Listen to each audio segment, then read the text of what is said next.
Hello, friends, and welcome back to the Unity Diaries. This is the first part of the episode. Let's start. It was 3 o'clock in the morning in Utah. The house sat in complete silence, the kind of heavy quiet that settles only after every light has been extinguished and every distant sound has finally died away. Then the harsh, jarring vibration of a cell phone on a nightstand shattered the stillness. In that single moment of interruption, a story years in the making reached its bleakest chapter. Kody Brown had, by every available measure, hit rock bottom. Robyn was allegedly making plans for her own final exit. His older children had completely cut him off. The sprawling family that once defined him was gone. The fame that had sustained the Brown household for more than a decade was fading. The money that once flowed from reality television contracts had dried up. What remained was a man alone with the consequences of choices that stretched back a quarter of a century. An unconfirmed leak circulating through online communities claimed that on this particular dark night Kody reached for his phone in desperation, searching for comfort from the one person he had spent years insisting he never truly loved. Before examining the 5 calm words that were allegedly spoken in reply, it is necessary to understand the suffocating isolation that drove the call in the first place.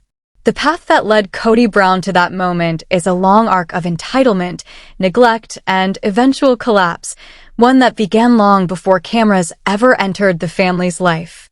For nearly 25 years, Christine had served as the emotional foundation of the Brown household.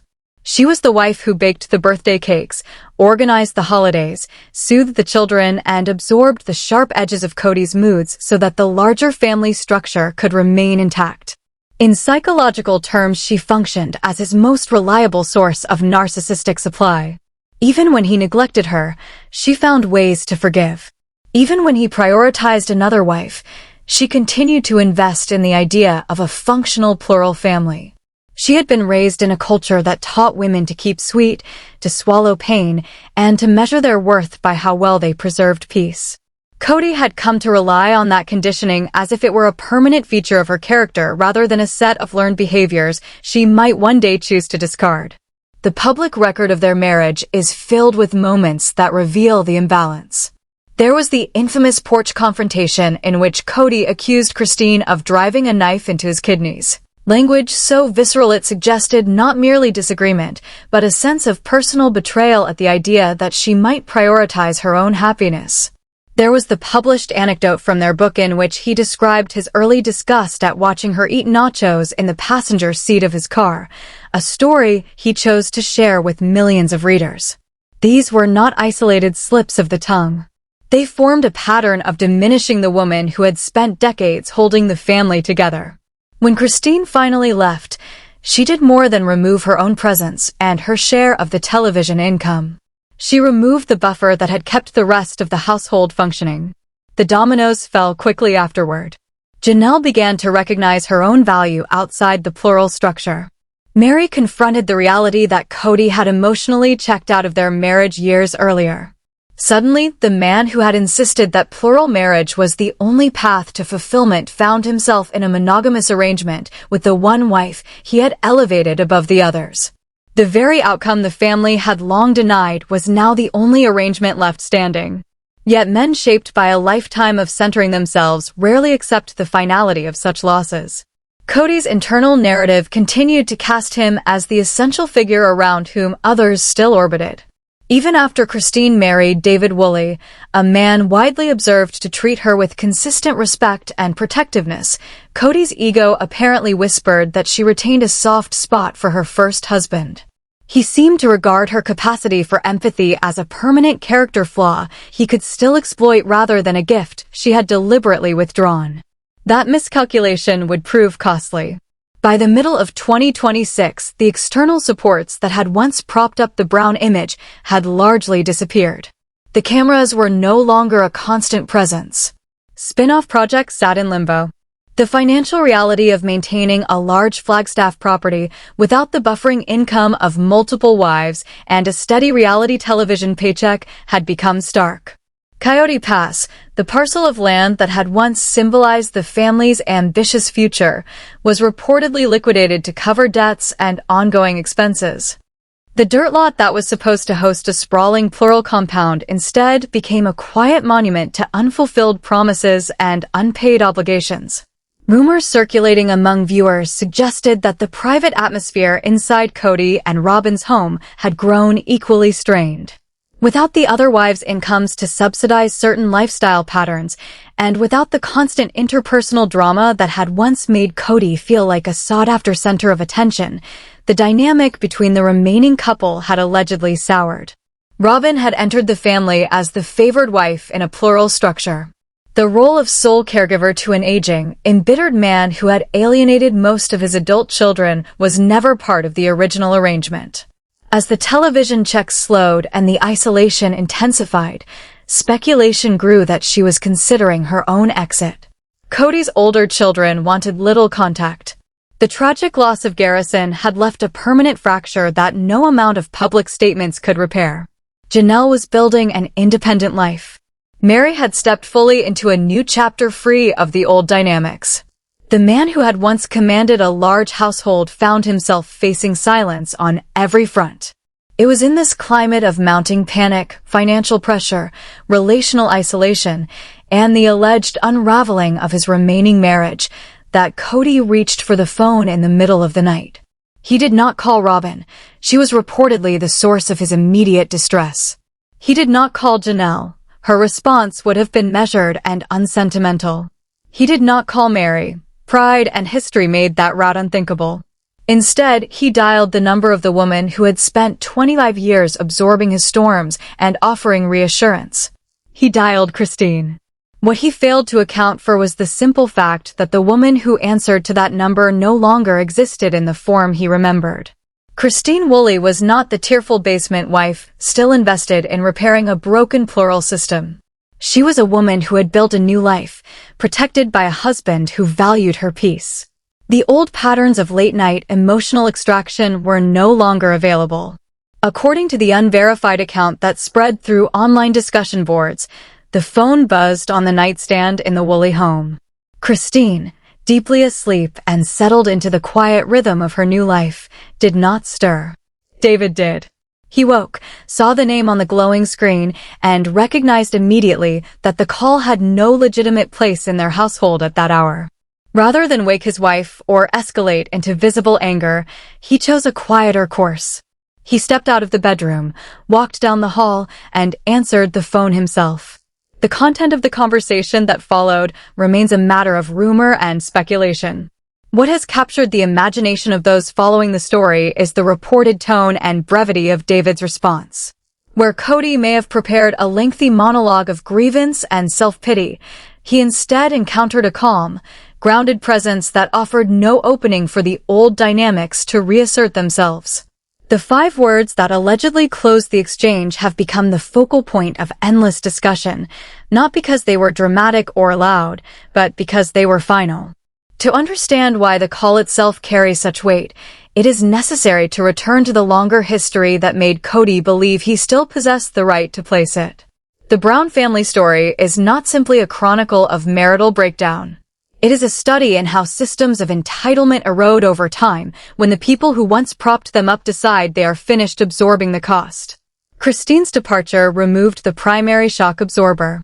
Janelle's and Mary's subsequent exits removed the remaining structural supports. What was left was a man confronting the quiet that follows the end of an era he never truly believed would end. The financial pressures of 2026 only accelerated the reckoning. Properties that once represented possibility became liabilities. Public attention that once provided validation grew thinner. The internal narrative that cast Kody as the wronged patriarch became harder to sustain when every external mirror reflected isolation instead of admiration. In that vacuum, the impulse to reach backward toward a former source of comfort was, if nothing else, predictable. What was not predictable, at least not to Kody, was that the number he dialed no longer connected to the person he expected to find on the other end. David Woolley's reported intervention illustrates a different model of partnership. Rather than allowing an old pattern of emotional intrusion to disturb his wife's rest, he intercepted the call and handled it directly. The calm that characterized his alleged response stands in contrast to the more volatile style Kody had displayed in earlier years. That contrast itself has become part of the story's appeal for those who follow the family's public unraveling. It suggests that Christine's new life is not merely an absence of the old problems, but the presence of something more protective and stable. The rumor continues to circulate because it crystallizes larger themes that have defined the Brown family's later chapters. The collapse of an image carefully maintained for television, the long-term cost of prioritizing one relationship at the expense of others, and the difficulty some people face in accepting that the emotional labor once freely given has been permanently withdrawn. Whether every detail of the late-night call is accurate remains impossible to verify from public information. What is clearer is the broader trajectory that made such a call conceivable in the first place. Kody Brown's isolation in mid-2026 was not the product of a single bad season or an unlucky turn of events. It was the cumulative result of years spent treating certain relationships as endlessly renewable resources. When those resources finally closed their accounts, the silence that followed proved louder than any of the public confrontations that had come before. The phone call at 3 a.m. was, according to the circulating account, an attempt to break that silence by reaching for the one voice that had historically been willing to fill it. The voice that answered belonged to someone else entirely.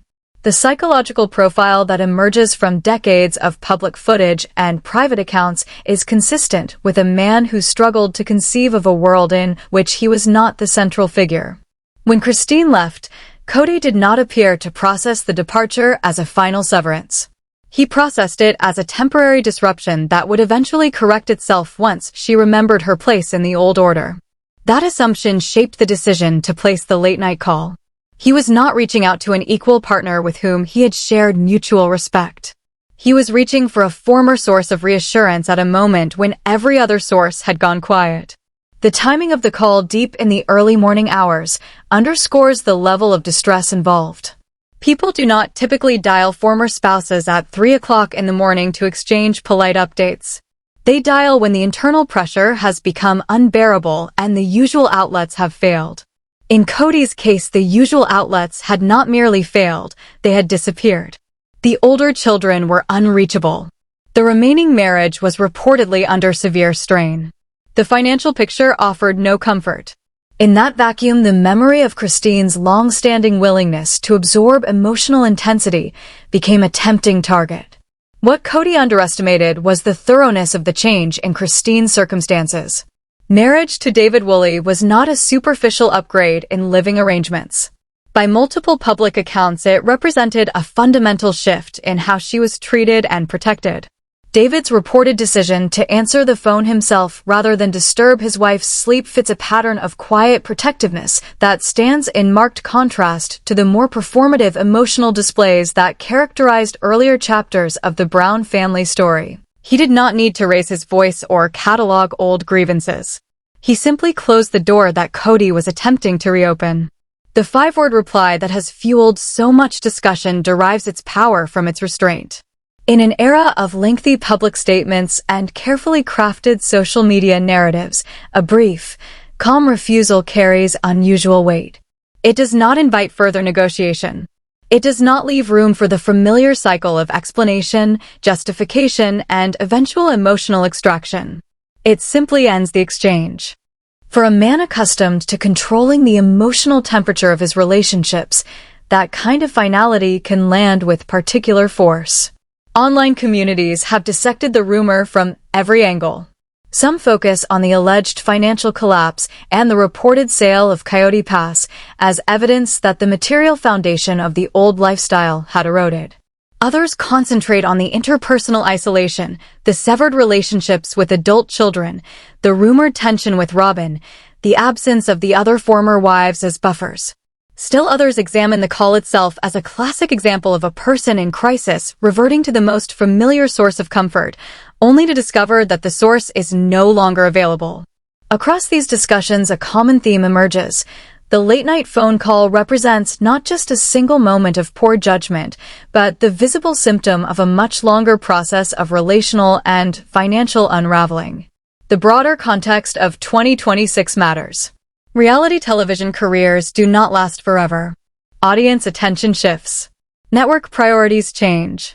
Families that once generated reliable ratings can find themselves without the external structure that previously organized their days and funded their choices.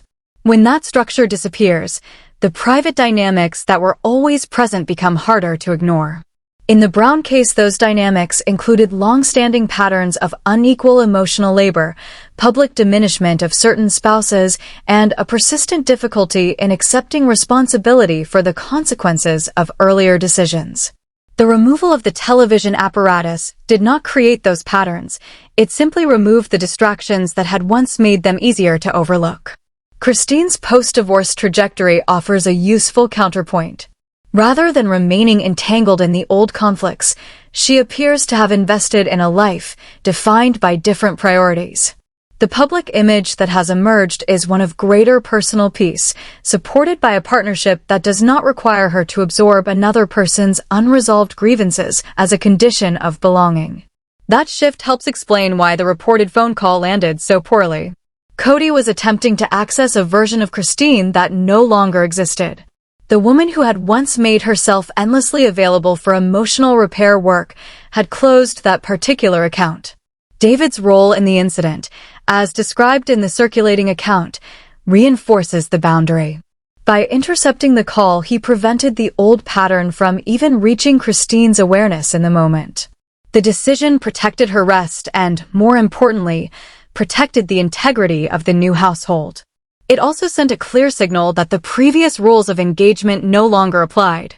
Kody could no longer assume that late-night distress would automatically generate a sympathetic audience on the other end of the line. The rumor's persistence speaks to a larger appetite among viewers for narrative closure.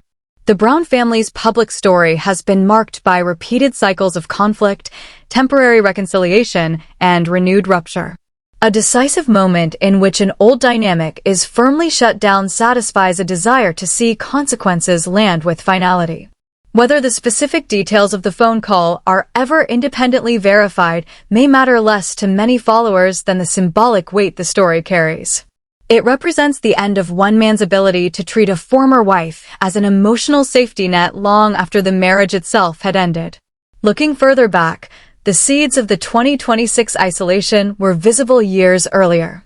The decision to elevate one relationship above the others created predictable imbalances.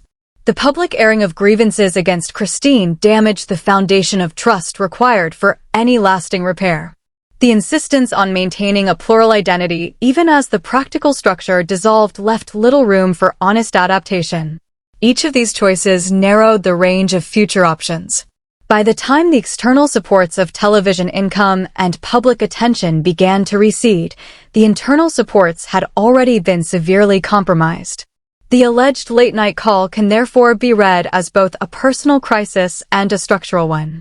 On the personal level, it reflects a man confronting the limits of his remaining relationships and reaching instinctively for a familiar source of comfort. On the structural level, it reflects the collapse of a system that had depended for too long on the unpaid emotional labor of women who eventually decided they were finished providing it. When that labor was withdrawn, the system could not sustain itself. In the days and weeks that followed the reported incident, the online conversation continued to evolve. Some participants expressed satisfaction at the idea of Kody encountering a firm boundary. Others cautioned against treating unverified rumors as established fact. Still others used the story as a springboard for broader discussions about narcissism, entitlement, and the long-term effects of unequal partnerships. Across these threads, the core elements remained consistent: a man in crisis, a phone call placed in the dark, and a calm refusal that closed the door.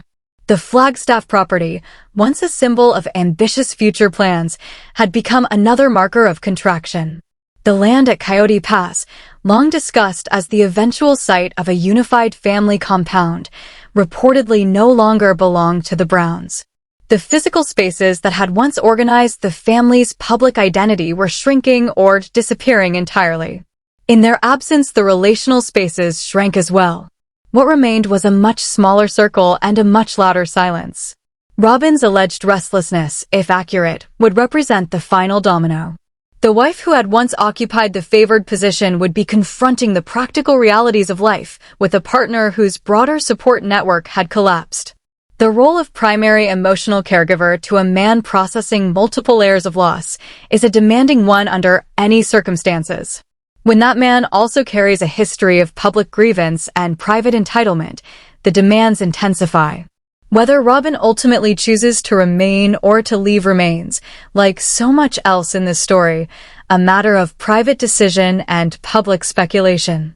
What is clearer is the pattern that brought Kody to the point of placing the call. Years of treating certain relationships as endlessly available resources created a form of learned dependence. When those resources became unavailable, the dependence had nowhere productive to go. The phone call was an attempt to restore a familiar supply line. The response it received confirmed that the line had been permanently disconnected. David Woolley's reported 5 words did not need to be elaborate or accusatory to be effective. Their power lay in their calm finality. They did not open a negotiation. They did not invite Kody to explain himself at greater length. They simply established that the old access no longer existed. For a man whose previous interpersonal style had often relied on emotional intensity to regain control of a situation, the absence of any such opening may have been more disorienting than a heated argument would have been. In the larger arc of the Brown family story, the incident functions as a late-chapter illustration of themes that had been present from the beginning. The costs of unequal emotional labor eventually come due. The people who once absorbed those costs can decide they are finished. The systems built on their continued willingness can collapse when that willingness ends. And the individuals who benefited most from the old arrangements can find themselves unprepared for the silence that follows. The rumor of the 3 a.m. phone call will likely continue to circulate for as long as audiences remain interested in the family's public unraveling. Its details may never be confirmed to the satisfaction of every observer. Its symbolic resonance, however, is already well established.